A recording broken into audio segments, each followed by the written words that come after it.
Hello YouTube, ZiggyNo here, and in this video I'm taking on Gary Vee. Not really taking on Gary Vee, but I'd love to have a sit down with him. Not tea with him, maybe a soda or coffee or something just between the two of us. No cameras, no audience, just Gary and I. And the reason I would have that time, if I could, is I'd ask Gary, what were you thinking with the sports card move? Let me explain.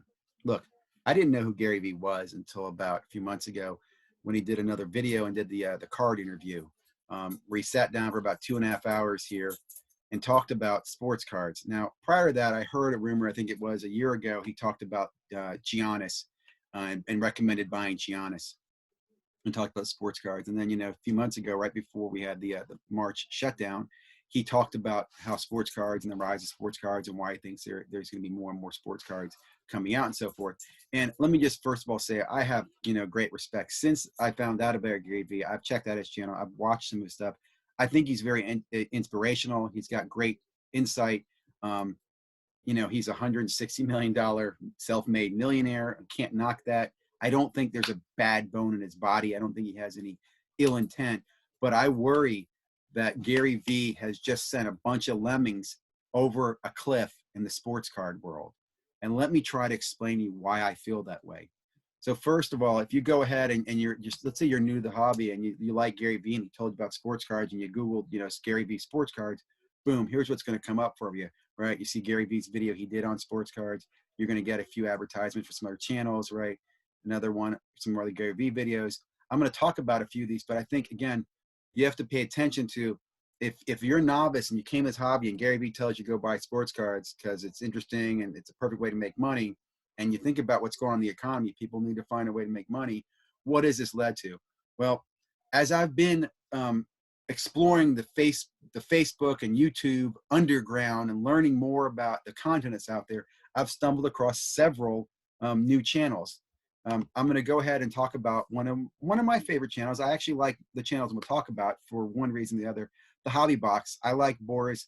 I think Boris has got a cool feel, got a great, I don't know what the word is. He's just got he got good music. He's fun. He's interesting. My kids and I like listening to him. I've liked to watch his rise in his channel.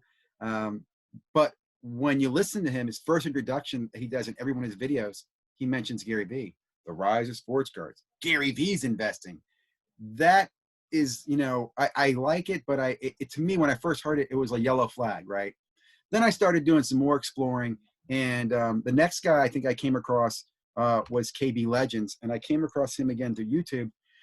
KB Legends, another one who talks about Gary Vee, right? He's got Gary Vee in his videos, right? He's got pictures of Gary Vee. I turned hundreds into thousands doing Gary Vee sports cards. I was like, this is interesting. I listened to one of his videos, and his most recent ones, every one of them, he's pitching a subscription for $5 a month or $6 a month. So he'll tell you what cards to buy and sell. Now, I did some more research. I'm like, okay, this is interesting, but what's your experience? What are you getting this experience to tell me which cards to buy and sell? You look at his videos and you scroll down here, right? A lot of cool content, very good with the art and production and stuff like that. But it seems like he just got into sports cards because most of his videos are on video games, right? So if you look back here, it turns out it was about a month ago. And again, I'm not knocking him, man. Welcome to the hobby. It's glad to have you in. I don't know, though, if coming into the hobby and then 1 month later selling advice to your 35,000 subscribers is the best thing to do. And I think more about those 35,000 subscribers than I do about you, because I worry that you're leading a bunch of those people off a cliff, right? Because this hobby, everybody doesn't make money in this, man. Okay, that is first fact that I will tell you. Everybody does not make money in the hobby. Part of that is that not everybody's intent is to make money, right? Some people's intent is just simply they collect because they love the sport, the game, player, whatever it is, right? Not everybody here is in that mountain looking for gold. Some people are finding a home, or right, they like the rocks, the scenery, whatever it might be.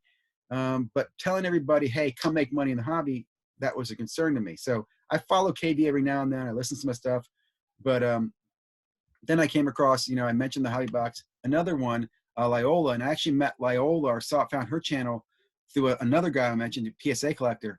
Lyola, again, really cool channel, talks about budgeting, talks about the 5 cards going up, you know, has some good content. Again, if you look at her videos, subscribers are on the rise. But she's been doing these videos, I think, for about a few months, right? Because again, if you look back here, she was doing other things. She was doing fitness. And then just about 2 months ago, she's like, boom, I'm doing sports cards, right? So I understand that. We all, you know, change what's cool in our, you know, our passion or whatever. But it was in an interview that I heard on PSA Collector where she goes on when PSA Collector's asking, and this is a good question, well, what got you in the hobby? How long have you been collecting? Her answer was, you know, I've been in the hobby since January. I started collecting then. And I'm talking January 2020, right? So I have a dog. He's 2 years old. He's been watching me rip boxes and cards with my kids, you know, for 2 years. I'm not trying to be mean here, but there's a huge difference of knowledge, you know, whether you should be given tips on which cards to invest in or not. Again, I worry about the people who are listening to this message. I love the channel, like the player. I'm just worried about the game here. The last one I'll just mention as an example is PSA Collector. Again, PSA Collector, one of the fastest content providers in the hobby. And again, if you look at PSA Collector, he's done a lot of these interviews. He's had Loyola on. He's had here Alex Less and Hobbybox. He's very helpful, those people. But he's also very focused on monetizing his knowledge, right? His early videos were really cool. They were very informational. Now, you know, I kind of wonder, and again, the reason I mentioned him in Gary Vee is that he's a Gary Vee guy. He'll tell you in one of his interviews he did with House of Jordan, you know, what got you to doing this? What made you, you know, build all this? Gary Vee did. So Gary, I mean, I applaud you for helping these people get their side hustle on, but you understand what kind of side hustle you sent them into, right? There's sharks in this water too, man. And I just feel like part of the reason that we're seeing the boom that we've seen in the sports card, if you want to know why are sports cards going up in a very, very volatile market in the world, I'm going to go ahead and point to all the new people that have come in. And maybe it wasn't because they heard Gary Vee, but they probably heard from a friend, and that friend heard it from Gary Vee. So Gary Vee's influence has been incredible in this hobby. Is it good or bad? To me, this is why I'm saying Ziggy versus Gary Vee. Gary, I think you need to pump the brakes a little bit, or I don't know. I don't want to say you need to educate people, because then he's going to launch an education series and charge you to get an education on sports cards. I just want people to be more aware of what's going on. And I think Gary is aware as well. I'll close on this point. Gary Vee was supposed to do an interview. If you've been following Project 2020 by Topps, Gary Vee was going to do an interview with one of the artists, right? The artists were talking about it. It was the buzz in the Project 22 groups. Everybody's excited because this is going to pump it up, right? Everybody's going to know about it. And if you were in early, you're going to make bank, right? Gary Vee decided they suspended the interview indefinitely. They don't know when it's going to happen. It'll happen eventually, I think. But I think that's partially because Gary Vee looks at what's going on. If you look at the Project 2020 market, it is a bubble that's popped. Now, it's not totally popped. I mean, it was up to cards being, you know, $1,000, and those cards have come back down to $100. But I'm just going to go ahead and ask you, why was that? Why did that happen, right? I think, again, was a lot of new people came in the hobby, and they saw, you know, let me put it this way. In the beginning, for the first 20, 30 cards came out, no one was buying more than a couple thousand, right? But when those comps started hitting eBay and people started seeing, wow, this card's selling for a couple $100, then you saw the print runs going up because all those lemmings, I'll say, went out and started buying 10, 20, 30 Project 2020 cards, thinking they can flip them. Again, they think they hit a gold mine, back to, you know, my 1849 comparison. That, to me, you know, shows, hey, Gary's in touch. He knows what's going on. I think it was smart of him to hold back on that interview. As a collector, I don't want 200,000 print runs on products. Even as an investor, I don't want, you know, 200,000 print run on products. So I hope that we, you know, my message here in closing is just, guys, do some research. Remember, more people lose money in the hobby than make it, just like in the stock market, okay? A lot of people lose money in the stock market.